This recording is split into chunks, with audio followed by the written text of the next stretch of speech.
Continuamos con nuestro estudio del libro de Josué. En este caso, la lección 4 lleva por título El gran conflicto.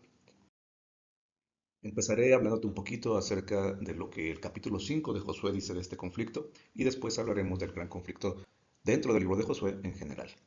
En primer lugar, la expresión príncipe del ejército, aquel personaje que se aparece a Josué, es una expresión muy importante porque es prácticamente la misma expresión que se usa en Daniel 8:11, cuando se dice que el cuerno pequeño atacó al príncipe del ejército. Sabemos que el príncipe del ejército entonces es Cristo. Cristo mismo aparece, pero aparece de una forma muy particular. Sí, es un príncipe, pero es príncipe de un ejército. Está vestido para la guerra.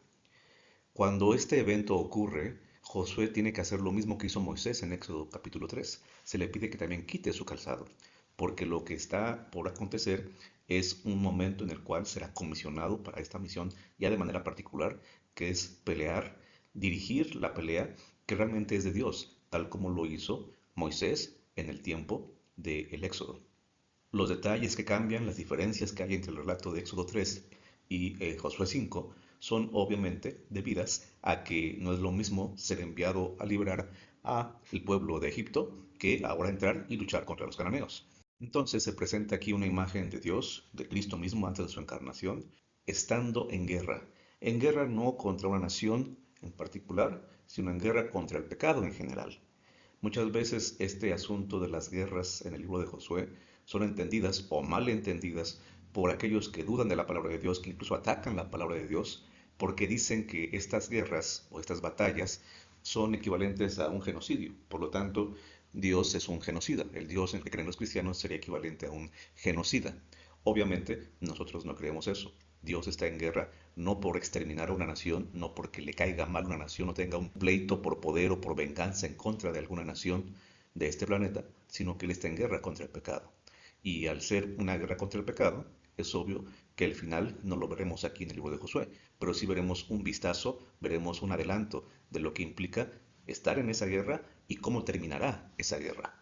Hablando del inicio de la misma, diríamos que todos los ángeles caídos, así como los seres humanos que se identifiquen con el pecado, serán destruidos. Por eso, las batallas contra los cananeos pueden considerarse una etapa previa de ese conflicto que alcanzará su clímax, alcanzará su tope en el juicio final, cuando los pecadores, no porque sea la voluntad de Dios o el deseo en el cual Él se agrade, pero por la propia decisión de los pecadores tendrán que ser destruidos junto con el pecado.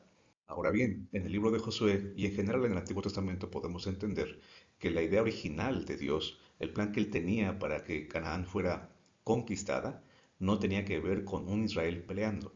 Veremos el asunto de por qué entonces sí peleó Israel en la próxima lección. Por el momento me quedo con el punto de que la idea original no era esa. Dios iba a actuar tal como lo había hecho en el Éxodo y en otros momentos. El poder de Dios sería magnificado, sería nuevamente visto y manifestado de una manera grandiosa, de una manera que hiciera que sin usar la espada los israelitas pudieran llegar y tomar la tierra de Canaán, pudieran apropiarse de esa tierra. De hecho, el plan de Dios incluía que si había gente en esas naciones, entre los cananeos, que quisieran aprovechar la gracia, un tiempo de gracia del cual se habla en Génesis 15:16, allí se menciona de 400 años que se le iba a dar a estos pueblos cananeos, o, visto de otra forma, se menciona que todavía no llegaban al colmo de su copa, al colmo de su pecado, todavía había oportunidad. Bueno, ellos pudieron haberse arrepentido. Y tenemos dos ejemplos muy claros en el libro de Josué. El caso de Rahab en el capítulo 2 y el caso de los Gabaonitas en el capítulo 10 y 11. Si los cananeos o varios cananeos hubieran decidido aceptar a Dios, reconocido que la tierra Dios las iba a entregar a los israelitas y ellos dejarían de ser entonces quienes la poseyeran, los cananeos podrían haber salvado su vida. Individualmente, como lo acabo de mencionar en el caso de Rahab y de los Gabaonitas, pero al final de cuentas había un tiempo de gracia. Y esto es lo mismo que sucederá al final del tiempo.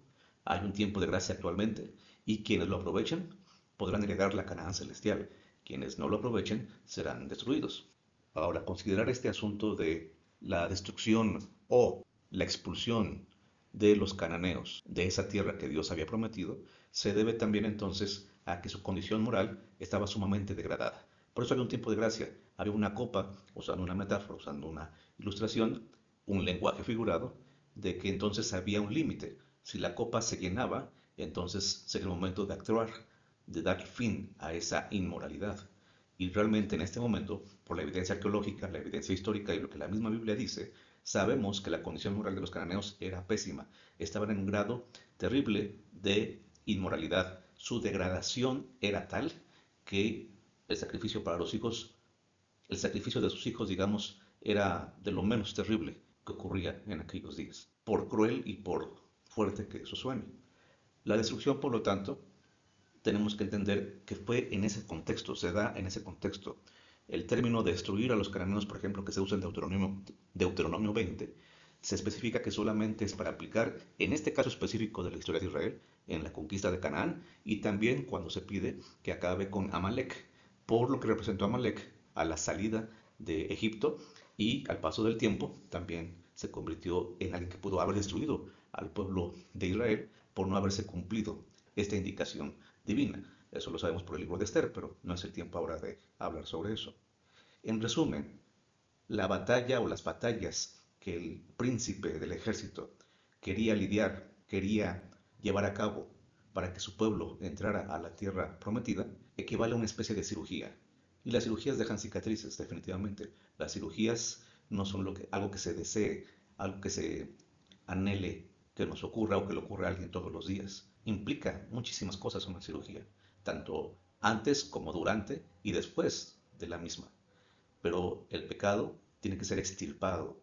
Y en el caso de las naciones cananeas, cuando son extirpadas junto con su pecado, entonces esto equivale a lo que sucedió también en el tiempo del diluvio o en la destrucción de Sodoma y Gomorra. Al final del tiempo será igual. Si Dios ha de acabar con el pecado, no de una ciudad, no de una región del mundo, sino del universo, extirparlo para siempre y por completo, Él tendrá que llevar a cabo esa cirugía. Y habrá una cicatriz, sí, en el sentido de que Él mismo no quiere la muerte de nadie, incluidos los impíos, pero al final de cuentas es necesaria esa cirugía para que el cuerpo completo, la parte que está sana del organismo llamado humanidad, pueda seguir adelante sin llevar eso, ese tumor, ese cáncer que lo conduciría a la muerte. Por lo tanto, no es un genocidio.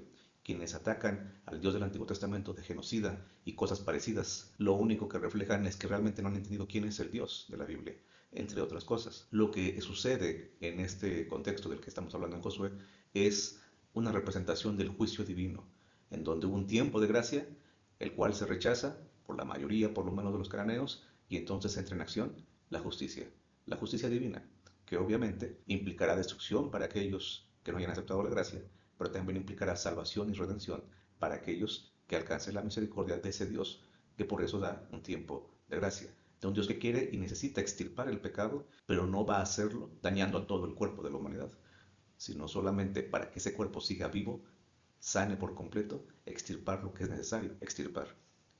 En las luchas que tenemos todos los días, en nuestros conflictos diarios, hemos de permitir que el príncipe del ejército también siga presente.